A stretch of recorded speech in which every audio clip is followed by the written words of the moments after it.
संजय जी जो कह रहे थे ना, मैं बिल्कुल अभी मेरे जहन में भी आया कि अगर इसमें टैंपरिंग की हम संभावना खोल देंगे तो हो सकता है लोग उस तरह की फर्जी पर्चियां बनाकर जेब में डालकर ले जाएं और वहां ले जाकर हो सकता है कि उसको डाल दे बक्से में। वो संभावना तो खुल ही जाती है।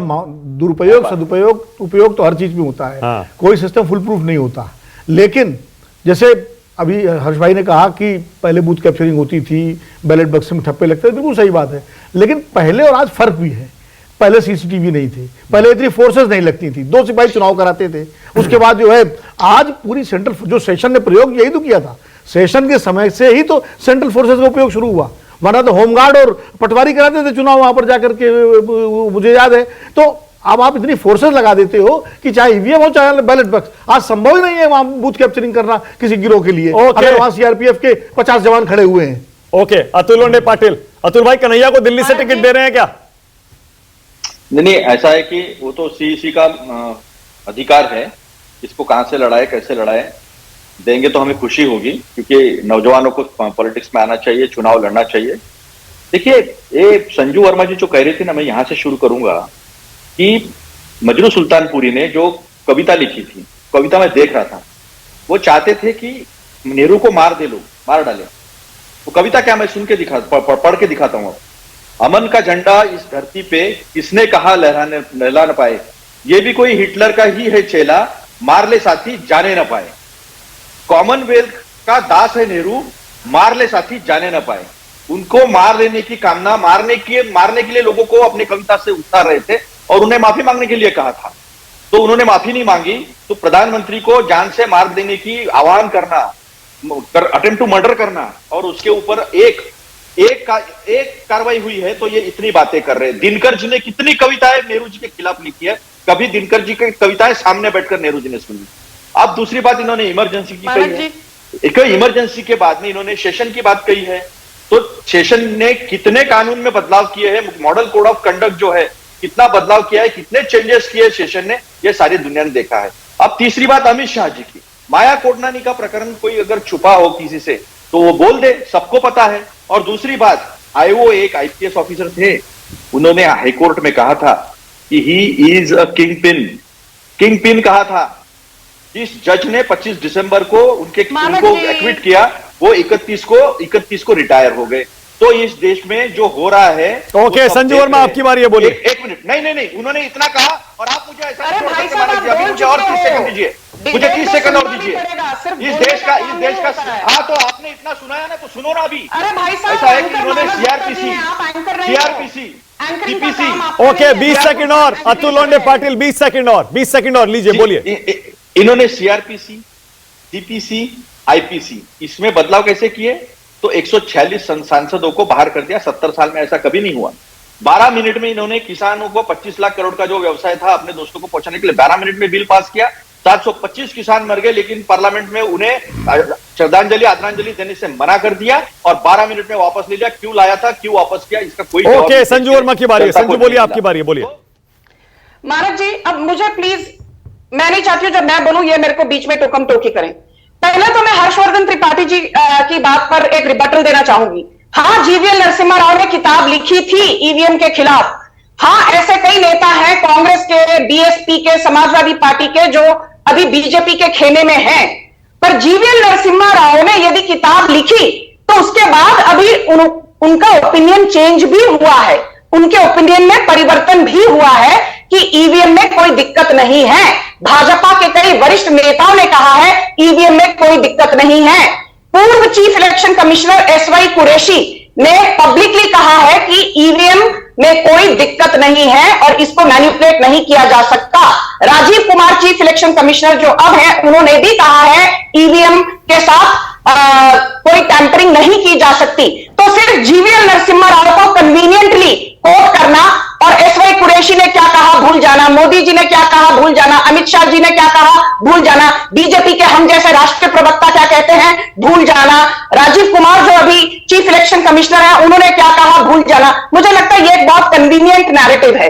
खैर, बात यहां जो मुद्दे की है वो ये है कि कांग्रेस अपने मैनिफेस्टो में कुछ भी कहे, प्रॉब्लम यह है कि मैनिफेस्टो में एक प्रॉमिस करना और फिर उसको करना, यह दोनों के बीच में बहुत अंतर है। बस 10 सेकंड में, हिमाचल में कहा था 300 यूनिट फ्री इलेक्ट्रिसिटी देंगे, नहीं दी। हिमाचल की हर डिस्ट्रिक्ट में, हर जिले में एक स्टार्टअप खोला जाएगा 10 करोड़ की रकम से। एक भी जिले में, एक भी डिस्ट्रिक्ट में एक भी स्टार्टअप अभी तक नहीं खोला गया। एक यूथ रिक्रूटमेंट बोर्ड खोला जाएगा, अभी तक यूथ रिक्रूटमेंट कमीशन या बोर्ड का गठन तक नहीं हुआ।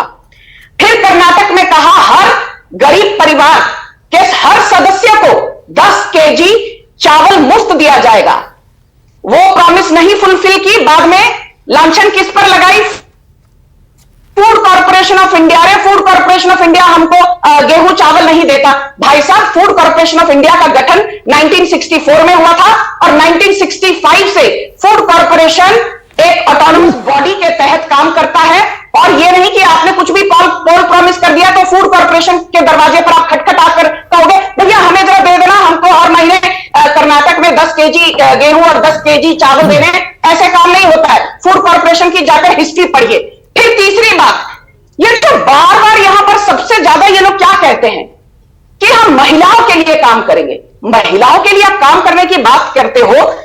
52 करोड़ जनधन बैंक खाते खोले हैं नरेंद्र मोदी की सरकार ने, जिससे 72% महिलाओं के नाम है। 43 करोड़ मुद्रा बैंक के लोन दिए गए हैं, जिससे 30 करोड़ से ज्यादा महिलाओं को दिए गए।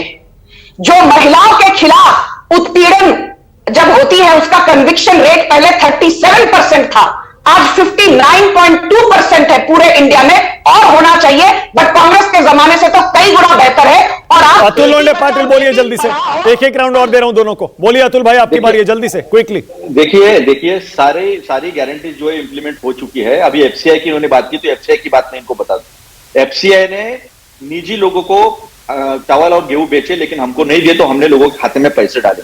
1 करोड़ 62 लाख परिवार है कर्नाटक में, उसमें से 1 करोड़ 50 लाख परिवार को इलेक्ट्रिक बिल नहीं आते। 300% जो 300 यूनिट जो है उनको फ्री मिलती है। वहां पर महिलाएं बस में फ्री घूम रही है। जिस दिन रेवंत रेड्डी जी ने चार्ज लिया, पहला काम किया उन्होंने 6 गारंटीज पर पहला साइन किया। हिमाचल में सेब का धंधा जो पूरा अदानी के हाथ में दे दिया था, वो लोगों को वापस किया गया। 10-10 करोड़ का जो स्टार्टअप की बात है, स्टार्टअप का पूरा खाका जो है आंका जा रहा है, वो पूरा होगा। तो हमने जो बोला है वो हमने करके दिखाया है। अब मुझे 100 स्मार्ट सिटी दिखा दे। बेरोजगारी इतनी क्यों बढ़ रही है? संजू वर्मा, आपकी बारी है। संजू वर्मा बोलिए। श्रम पोर्टल में संजू वर्मा। मानक जी अभी मुझे मौका दीजिए। महिलाओं के बारे में बहुत कुछ कहा जाता है। अभी हाल ही में सुप्रिया श्रीनेत ने कंगना रनौत को मंडी का रेट कार्ड क्या है इस पर इतनी ओछी टिप्पणी की। प्रियंका वाड्रा के मुंह में फेविकॉल जम गया, राहुल गांधी के मुंह में फेविकॉल जम गया। तो ये जयराम रमेश जो कि अभी पहले मानक जी वन बाय वन हाँ बोलिए। जयराम रमेश जो हर चीज पर ट्वीट करते हैं, आज सन उगा in the east, today sun has set in the west, ये सब चीजों पर टिप्पणी करते हैं। जयराम रमेश ने एक बार सुप्रिया श्रीनेत के ओछे कमेंट पर टिप्पणी नहीं की, फेविकॉल जम गया। मैं बीजेपी के राष्ट्रीय प्रवक्ता होने के नाते कहती हूं, बृजभूषण शरण सिंह ने यदि गलत किया है, 1100 पेज की चार्जशीट दिल्ली पुलिस ने दर्ज की है। जो कोर्ट का फैसला होगा हम फैसले को मंजूर करेंगे, और यदि उनको दोषी पाया गया उनको कड़ी से कड़ी सजा मिलनी चाहिए। पर कई डिबेट में जब कांग्रेस के प्रवक्ताओं के साथ मैं आमने सामने बैठी होती हूं, एक बार ये नहीं कहते कि जो मेवाराम जैन है, मेवाराम जैन 75 साल के राजस्थान के पूर्व विधायक बाड़मेर से 6 साल 7 साल की बच्चियों के साथ बलात्कार करते रहे। ओके संजय जी, ओके संजय जी जरा कन्हैया कुमार पर, क्योंकि बहुत चर्चा होती है। कन्हैया कुमार, आपको लगता है दिल्ली में अगर मनोज तिवारी के खिलाफ लड़ते हैं तो कुछ कमाल कर पाएंगे? कन्हैया का जादू, क्योंकि वो दिल्ली से ही आते हैं, जेएनयू में उन्होंने अपनी पॉलिटिक्स शुरू की थी। अब मानक जी सवाल यह है कि आप कह रहे हैं कुछ कमाल कर पाएंगे, कमाल का मतलब क्या? ये अभी चुनाव बाकी है, 2024 के चुनाव में अभी कुछ समय बाकी है। अगर वो उम्मीदवार बनते हैं तो निश्चित रूप से कड़ा मुकाबला तो होगा। जीत हार जीतना एक ही को है, चाहे वो कन्हैया कुमार जीते या उनके प्रतिद्वंदी मनोज तिवारी जीते। पर कैसी चॉइस होगी वैसे आपके हिसाब से, अगर कन्हैया को टिकट मिलता है तो? अब ये तो कांग्रेस पार्टी को तय करना है कि चॉइस कैसी है, लेकिन हाँ, आजकल युवा उम्मीदवारों को लोग पसंद करते हैं, उस हिसाब से, उस लिहाज से मुझे लगता है ठीक है उम्मीदवार। विनोद जी, आपकी क्या राय है? देखिए, कन्हैया 2019 में बेगूसराय से चुनाव लड़ चुके हैं। हाँ। और बहुत ही उनका चुनाव काफी मतलब हाइप क्रिएट करके हुआ था मीडिया में भी, और कई लोग दिल्ली से भी गए थे, लेकिन कन्हैया वहाँ शायद तीसरे नंबर पर रहे थे उस चुनाव में। जीतना तो चलो मान लीजिए संभव नहीं था, कम से कम दूसरे नंबर पर तो रहना चाहिए था। वो उनका अपना जिला है जहाँ से आते हैं, उनका क्षेत्र है, उनके पिताजी सीपीआई के पुराने कार्यकर्ता रहे, सीपीआई का वो क्षेत्र रहा है, सीपीआई के टिकट पर लड़े थे चुनाव। पूर्वी दिल्ली, उत्तर पूर्वी दिल्ली जहाँ से वो टिकट मांग रहे हैं, निश्चित रूप से पूर्वांचली मतदाताओं का एक बड़ा समूह है वहाँ पर। मनोज तिवारी लगातार वहाँ से दूसरी बार विधायक हैं। किसी भी चुनाव में खाली हवा बनाने से काम नहीं होता, जब पार्टी की हवा चल रही हो तब इस तरह के उम्मीदवार जो है ज़्यादा सफल होते हैं। ऐसे में कन्हैया को बहुत कड़ा मुकाबला इसलिए करना पड़ेगा कि आपका मुकाबला उस बीजेपी से है, उस उम्मीदवार से जो लगातार 2 बार से सांसद है वहां पर, वो भी एक स्टार है पूर्वांचली उसका, भोजपुरी फिल्मों का और भोजपुरी गायक का। और दूसरा, गली मोहल्ला ब्लॉक बूथ लेवल पे उनका नेटवर्क है। बीजेपी का जितना बड़ा नेटवर्क है वहां पर, उतना बड़ा नेटवर्क कन्हैया कुमार को बनाने के लिए समय चाहिए। वो समय अब उनके पास नहीं है। ठीक है, चुनाव लड़ जाएंगे, हो सकता है, क्योंकि अच्छे प्रखर वक्ता हैं, बड़ा अच्छा बोलते हैं, नेता हैं, बहुत यूथ को आकर्षित भी कर लें, लेकिन चुनाव में जीतना आसान नहीं होगा। वो मुकाबला कांटे का कर सकते हैं। वहीं अगर कोई ऐसा उम्मीदवार जो उस क्षेत्र को जानता हो, जो वहां से रहा हो, जिसका नेटवर्क हो, जो बूथ लेवल पे, ब्लॉक लेवल पे, हर लेवल पे, बस्ती गली गली, वो मुकाबला करे, वो ज्यादा, वो भी एक संभावना है। कन्हैया के लिए चुनौती यही होगी कि समय उनके पास बहुत कम है, और ऐसे में मनोज तिवारी और बीजेपी जैसी संगठित पार्टी का मुकाबला थोड़ा सा आसान नहीं होगा उनके लिए। अब देखिए, चुनौती अब ये जो तस्वीरें आ रही हैं, मैं प्रधानमंत्री नरेंद्र मोदी का गाजियाबाद में रोड शो चल रहा है, उसकी लाइव तस्वीरें दिखा रहा हूं, और फुल स्क्रीन लीजिए जरा। ये देखिए क्या भीड़ आपको इस रोड शो में एक तरफ दिखाई दे रही है। सिक्योरिटी भी बहुत है, प्रधानमंत्री निकले हैं और सड़क पर उतरे हैं। तो ये दिल्ली एनसीआर, इस बार हर्षवर्धन त्रिपाठी, आपका कमेंट कितना इंपॉर्टेंट हमेशा रहता है? दिल्ली एनसीआर हाई प्रोफाइल सीटें रहती हैं। इस बार बीजेपी ने अपने उम्मीदवार भी सारे दिल्ली में बदल दिए, इधर यहां गाजियाबाद में भी, नोएडा में नहीं बदला। हर्षवर्धन जी, आपका क्या टेक है दिल्ली एनसीआर की इन सीटों पर? मानिक जी, मुझे नहीं लगता कि दिल्ली एनसीआर पर भारतीय जनता पार्टी के सामने जरा सी भी चुनौती है, और ये मैं बहुत गंभीरता के साथ कह रहा हूं। और अभी आपने जो एक नाम उछाला, जो ओवररेटेड पॉलिटिशियन कन्हैया कुमार, तो और ज्यादा मुझे लगा कि विनोद जी ने थोड़ा, जिसको कहें कि बात बड़ी गंभीर कही, लेकिन थोड़ा बचा ले गए। उनका स्वभाव नहीं है बहुत तीखा बोलना। लेकिन आप सोचिए कि जेएनयू में जो आदमी कम्युनिस्ट पार्टी से जीतता है, उसको सिर्फ और सिर्फ सत्ता चाहिए, इस चक्कर में वो कांग्रेस में चला गया। आप जरा सोचिए ना, यानी वहां से निकलते ही जो लाल कटोरी हरी कटोरी कर रहा था, वो आदमी कांग्रेस में चला गया।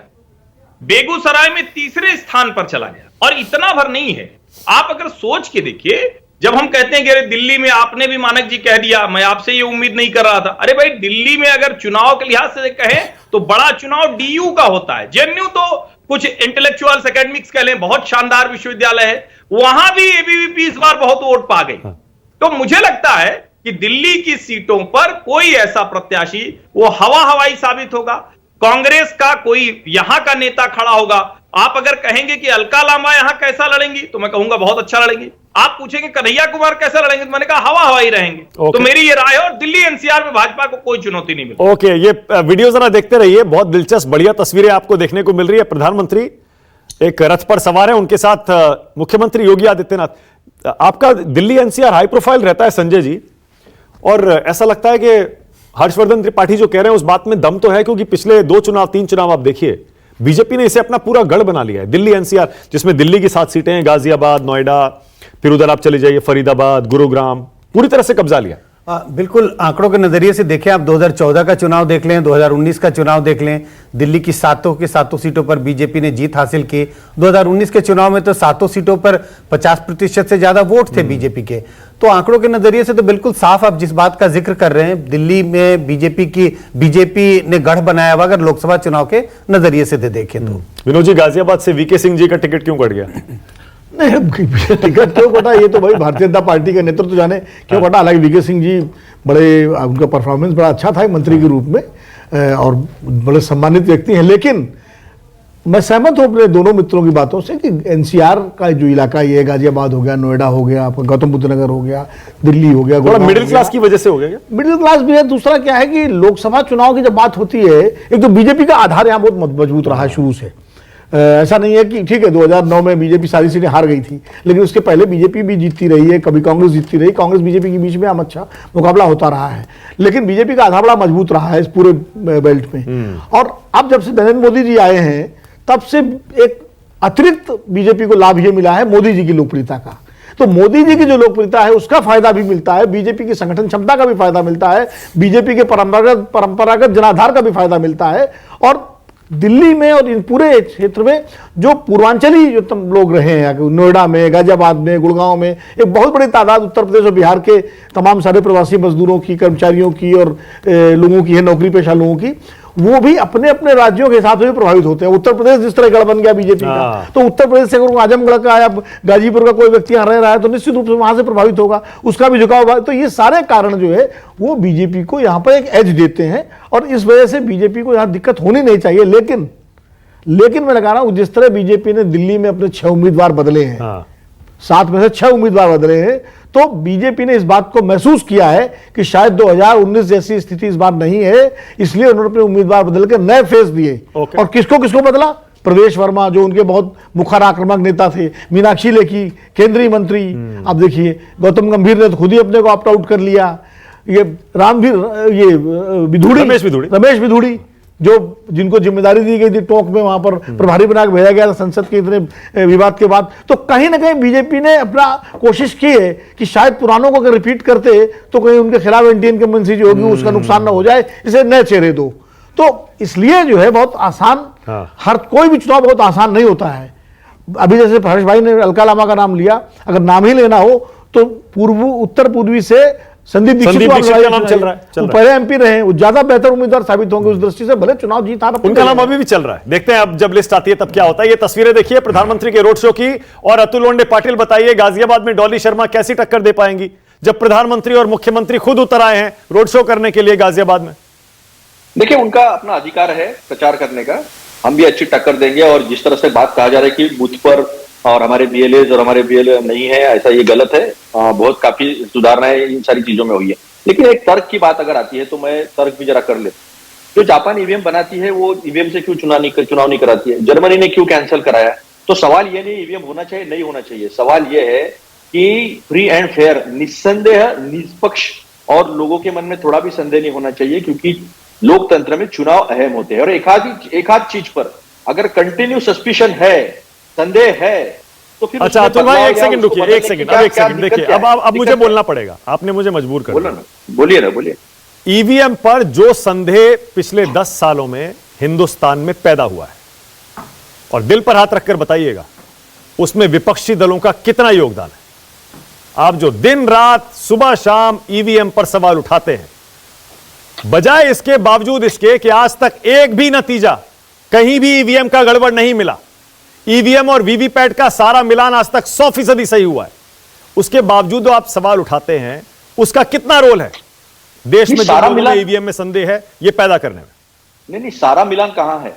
ये तो जीवीएल नरसिंह राव की और जिन्हें प्रस्तावना दी थी अडवाणी जी की, ये बात तो इन्होंने कहा है। जब दोनों जो विपक्ष में थे और संदेह पैदा होता है, और लोग, हम ग्राउंड पे काम करते हैं मानक जी, हवाई नहीं है हम लोग, मैं तो नहीं हूं एटलीस्ट, तो हम ग्राउंड पे काम करते हैं, तो जो दिखता है ग्राउंड पे माहौल वैसा रिजल्ट नहीं आता है तो संदेह होता है। और 19 लाख मशीन गायब है जो पहले शुरू नहीं होती थी। अभी भी इस नए मशीन में एक क्लॉक होता है, वो क्लॉक बैटरी पे चलता है और कंटिन्यू शुरू होता है, और एल्गोरिथम की भी बात आती है। ओके संजू वर्मा आपकी बारी है, बोलिए। संजू वर्मा टाइम खत्म हो जाएगा, संजू वर्मा बोलिए। टाइम दीजिए क्योंकि बीच में बहुत टोकने की आदत है इनको। मानव जी, अतुल लोंडे पाटिल महाराष्ट्र से आते हैं, मैं भी मुंबई महाराष्ट्र से हूं। हम सबको पता है उत्तर प्रदेश से 80 सीटें हैं। उत्तर प्रदेश में तो कांग्रेस की धज्जियां उड़ चुकी हैं। हमको पता है पिछले चुनाव में उत्तर प्रदेश में 2.5% इनका वोट शेयर था कांग्रेस का, और मात्र कांग्रेस को 2 सीटें मिली। और लोकसभा 2019 में तो कांग्रेस को मात्र 1 सीट मिली। बीजेपी को लोकसभा 2019 में उत्तर प्रदेश से 50% वोट शेयर था। बीएसपी, समाजवादी पार्टी और कांग्रेस मिला के 43.9% थे। 3 पार्टियां एक साथ मिलाकर बीजेपी को टक्कर नहीं दे पाई, फिर भी बीजेपी से कम वोट शेयर था।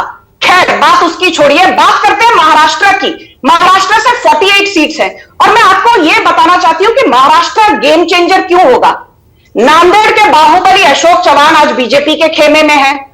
अनिल भाईदास पाटिल जलगांव के बाहुबली बीजेपी के खेमे में है।